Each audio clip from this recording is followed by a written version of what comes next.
नेपालको समकालीन राजनीतिका एकजना निष्कलङ्कित पात्र पनि भनौँ। उहाँको शब्दहरूमा हामी यतिखेर मानव जातिको यस्तै एउटा दुनियाँको परिकल्पना गाउन खोजिरहेका छौँ। मान्छेबाट कोरिएको नमेटिने के हुन्छ र? मान्छेबाट कोरिएको नमेटिने के हुन्छ र? मान्छेबाटै लादिएको नतोड्ने के हुन्छ र? मान्छे आखिर मान्छे नै हो।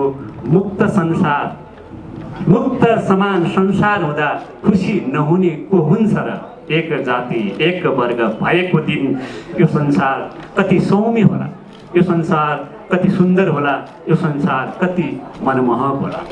यो आशा, यो परिकल्पनालाई नेत्रविक्रम सी तपाईँ विप्लव जो एकजना कवि र गीतकार पनि हुनुहुन्छ, उहाँका यी शब्दहरूमा आरोह सीको सङ्गीत रहेको छ र आरोह सीको यो सुमधुर आवाजमा एकपटक आउनुहोस्, हामी रमौँ र परिकल्पना गरौँ एउटा त्यस्तो दुनियाँको जहाँ अभाव र विभेदका कुनै खाडल र पर्खालहरू हुनेछैन।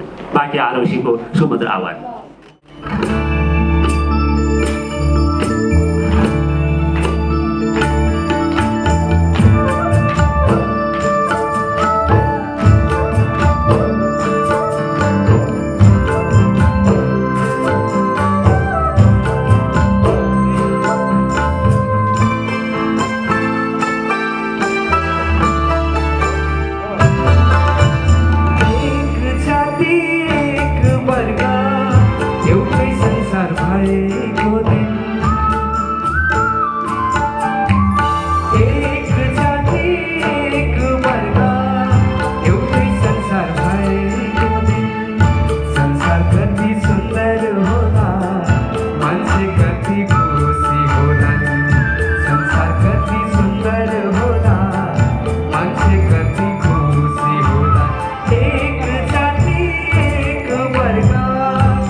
मनभित्र तरङ्ग